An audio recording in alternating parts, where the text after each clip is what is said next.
تا حالا شده یه لحظه‌ای حس کنی دیگه واقعا همه چیز تموم شده؟ همون لحظه‌ای که انگار خب زمین زیر پات خالی میشه. یه حس خیلی سنگین. اما جالبه که وقتی داستانای آدمای موفق رو میشنویم، خیلیاشون از همین نقطه شروع کردن، از همین سقوط. انگار یه قدرتی اون پایین هست که منتظر کشف بشه. موافقی؟ دقیقاً همینطوره. خیلی وقتا ما فکر میکنیم سقوط یعنی پایان، ولی در واقع میتونه یه شروع قدرتمند باشه. امروز میخوایم دقیقاً همین مسیر رو با هم بررسی کنیم. از اون لحظه تاریک ناامیدی تا رسیدن به اوج. ببینیم این قهرمانای واقعی چه راهی رو رفتن. عالیه. پس بیاین شروع کنیم با چپتر اول. سقوط نقطه آغاز. این همون لحظه است که میگیم حس میکنی ته خطی، ناامیدی مطلق.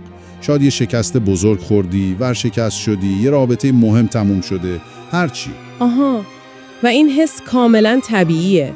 مهمه که بدونیم تنها نیستیم. خیلی ها این نقطه رو تجربه کردن. مثلا داستان مریم رو یادتونه؟ از یه زیرزمین نمور شروع کرد با کلی بدهی. حس میکرد دنیا به آخر رسیده. دقیقاً. اون لحظه اول، اون تاریکی خیلی واقعی به نظر میرسه. ولی نکته اینجاست که همین نقطه میتونه یه سکوی پرتاب باشه اگه نگاهمون رو عوض کنیم. خب حالا از شما میپرسم سخت‌ترین لحظه زندگیتون که حس کردید ته خطه کی بوده؟ اگه دوست داشتید تو کامنت ها بنویسید. و اگه این بحث براتون جالبه، همین الان کانال رو لایک و سابسکرایب کنید که ادامش رو از دست ندید. بریم سراغ چپتر دوم. تصمیم، لحظه تغییر. اینجا واقعاً جالب میشه. چطور یه فکر، یه جمله میتونه کل مسیر رو عوض کنه. آره، این لحظه تصمیم خیلی هایزیه. ببینید قهرمانا با شانس شروع نمی‌کنن، با یه تصمیم شروع می‌کنن. همون مریم که گفتیم یه روز به خودش توی آینه نگاه کرد و گفت تو میتونی مریم، بلند شو. یا علی که بعد از ورشکستگی یه شب با خودش گفت دیگه بسه، باید یه کاری کنم. یعنی این تصمیما شاید خیلی کوچیک به نظر برسن، ولی انگار یه کلید رو میزنن تو ذهن. درسته؟ دقیقاً. یه تغییر جهت ذهنیه. لازم نیست یه تصمیم خیلی بزرگ و عجیب باشه. میتونه نوشتن یه هدف کوچیک روی کاغذ باشه. میتونه یه تماس تلفنی باشه که مدت‌ها عقب انداختیش. یه قدم خیلی کوچیک ولی آگاهانه. همین، قدم آگاهانه. اون انتخابه که مهمه، نه شرایط بیرونی. پس شما چی؟ اولین قدم کوچیکی که همین الان میتونید بردارید چیه؟ حتی اگه فقط یه تصمیم ذهنی باشه. اینم یه موضوع خوب برای فکر کردن. و بازم یادآوری میکنم اگه دارید استفاده میکنید لایک و سابسکرایب یادتون نره. خب بریم سراغ یه بخش مهم دیگه. چپتر سوم، مسیر پر از درد. اینجا جاییه که راستش خیلی‌ها کم میارن، چون فکر میکنن مسیر قهرمانی مثل فیلماست، یهو همه چی خوب میشه. آگه دقیقاً انتظار داریم سریع نتیجه بگیریم. در حالی که اصلاً اینطور نیست. مسیر واقعیش پر از دست اندازه، پر از شکسته، پر از لحظاییه که میگی نکنه اشتباه کردم. علی رو یادتونه 100 بار رزومه فرستاد، 100 بار، و هر بار جواب رد شنید. وای 100 بار خیلی ناامید کننده است، خیلی. ولی بار 101 یه ایمیل جواب مثبت گرفت. اگه بار 50 ناامید شده بود چی؟ هیچ وقت اون ایمیل رو نمی گرفت. دقیقاً. یا مریم شب‌هایی بود که تو همون زیرزمین سرد گرسنه می‌خوابید، ولی باز صبح بلند می‌شد و ادامه میداد. نکته کلیدی اینه که شکست رو به معنی پایان نبینیم.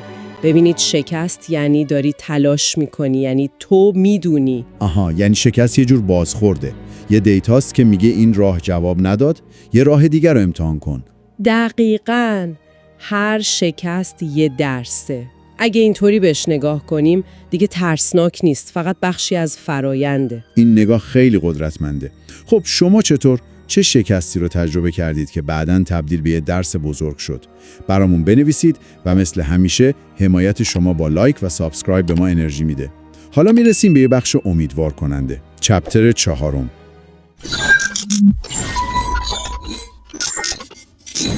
جرقه امید. همیشه تو دل تاریکی یه نور کوچولو پیدا میشه، یه جرقه امید. آره، این لحظات خیلی مهمن.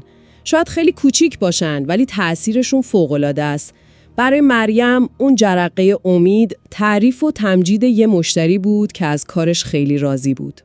یه حس خوب کوچیک ولی بهش انرژی داد که ادامه بده. دقیقاً. برای علی همون ایمیل پذیرش بود. یه ایمیل ساده ولی دنیاش رو عوض کرد. جالبه که این جرقه ها معمولاً وقتی میان که دیگه نزدیک ناامیدی کامل هستی. انگار یه پاداش برای ادامه دادنه. همینطوره. به شرطی که قبلش تسلیم نشده باشی. اون قدم آخر رو برداشته باشی. این جرقه ها کوچیکن ولی میتونن آتیش بزرگی روشن کنن. اگه حواسمون بهشون باشه و قدرشون رو بدونیم. شما چی؟ اون لحظه کوچیک امیدی که یهو همه چیز رو براتون روشن کرد چی بوده؟ منتظر داستانهاتون هستیم و ممنون میشیم اگه تا اینجا همراه بودین و حس میکنین این حرفا به دلتون نشسته. همین الان لایک کنید و کانال رو دنبال کنید تا محتواهای بعدی رو از دست ندید. این خیلی به ما کمک میکنه. بسیار خوب، بریم سراغ یکی از پایه‌های اصلی این مسیر. چپتر 5، باور سلاح پنهان. اگه بخوایم یه نخ تسبیح پیدا کنیم که همه این داستان‌ها رو به هم وصل کنه، اون نخ چیه؟ شاید پشتکار؟ پشتکار مهمه ولی یه چیزی عمیق‌تر وجود داره. اون باوره. قدرت واقعی قهرمان‌ها نه پوله، نه شانسه، نه حتی استعداد خالص. اون باوره که تفاوت رو ایجاد میکنه. یعنی باور به چی؟ باور به خود؟ باور به خود، باور به مسیر، باور به اینکه اون نتیجه نهایی ممکنه. حتی وقتی هیچ نشونه بیرونی وجود نداره. مریم صدها بار موفقیتش رو تو ذهنش تجسم کرده بود وقتی هنوز هیچی نداشت. یعنی تصویرسازی ذهنی. دقیقاً. یا علی هر شب قبل خواب به خودش میگفت من هنوز تموم نکردم، من ادامه میدم. یه جایی مثل خودگویی مثبت. بله. و داستان سارا رو هم شنیدیم که یه جمله روی دیوار اتاقش نوشته بود: تا وقتی ذهنم شکست نخوره هیچ چیز نمیتونه منو بشکنه. وای، این جمله خیلی قدرتمنده. ببینید، این باور مثل یه سپر نامرئی عمل میکنه. ازتون در برابر شک و ناامیدی محافظت میکنه. یه جور توانمندی روانیه. پس باید روی این باوره کار کرد. حتما این عضله رو باید قوی کرد. جمله باور شما چیه؟ اون جمله‌ای که بهتون قدرت میده. با ما به اشتراک بذارید. و خب لطفاً اگه هنوز لایک نکردید الان این کارو بکنید و سابسکرایب هم فراموش نشه. خب رسیدیم به یه مرحله خیلی قشنگ، چپتر 6، نجات خود و دیگران. و اما اینجا جاییه که قهرمان‌ها واقعاً می‌درخشن. وقتی که موفقیتشون فقط برای خودشون نیست. آره، این یه ویژگی مشترک جالبه. وقتی از اون مرحله سخت عبور میکنن و به یه ثباتی میرسن، خیلیاشون شروع میکنن به کمک کردن به بقیه. انگار یه جورایی حس میکنن وظیفه‌شونه که دست بقیه رو بگیرن. دقیقاً. مریم چیکار کرد؟ یه کارگاه آموزشی رایگان راه انداخت برای زنایی که شرایط مشابه خودش رو داشتن. عالیه. و علی یه خیریه کوچیک تأسیس کرد برای کمک به جوونایی که مثل خودش ورشکست شده بودن و نیاز به حمایت داشتن. این یعنی قهرمان بودن فقط نجات خود نیست، نجات بقیه هم هست. بله. انگار موفقیت واقعی زمانی کامل میشه که بتونی دنیا رو حتی یه ذره جای بهتری کنی، دلیل لبخند یه نفر دیگه باشی. این نگاه خیلی انسانی و عمیقه. به نظر شما کمک کردن به دیگران چطور به رشد خودمون کمک میکنه؟ و شما چطور تونستید به کسی کمک کنید؟ حتی با یه راهنمایی کوچیک تجربتون رو بگید. و بازم ممنون میشیم اگه محتوا رو دوست داشتید با لایک و سابسکرایب حمایت کنید. و بالاخره میرسیم به آخرین بخش، چپتر 7، قهرمان بعدی.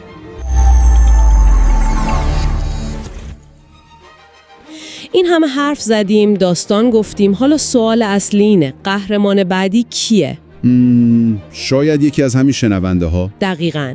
شاید شمایی که الان داری گوش میدی.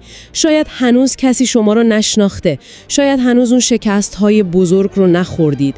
یا شاید هم دقیقاً وسط یه طوفان بزرگید. اما اگه تا اینجا با ما بودی، اگه این حرفا یه ذره به دلت نشسته، یعنی اون جرقه، اون پتانسیل درون شما هم هست. آره، حس میکنم این پتانسیل تو همه ما هست، فقط باید پیداش کنیم و پرورشش بدیم. دنیا همیشه به قهرمان‌های جدید نیاز داره، به داستان‌های جدید امید و بازگشت. پس لطفاً خودتون رو دست کم نگیرید. اصلاً. خب حالا همه اینا یعنی چی برای شما که دارید گوش میدید؟ اگه این الگوها، این داستانها حتی یه ذره با زندگی شما ارتباط برقرار کرد، همین الان یه قدم کوچیک بردارید. لازم نیست کار خیلی بزرگی باشه ها. یه هدف کوچیک بنویسید، یه تماس تلفنی که گفتیم، شاید هم فقط یه لبخند به خودتون توی آینه. دقیقاً اون اولین قدم مهمه و یه سوال نهایی برای اینکه با خودتون داشته باشید و شاید تو کامنت ها هم بنویسید. اولین قدم کوچکی که امروز برای شروع یا ادامه مسیر قهرمانی منحصر به فرد خودتون برمی‌دارید چیه؟ ممنون که تا انتهای این بررسی عمیق با ما همراه بودیم.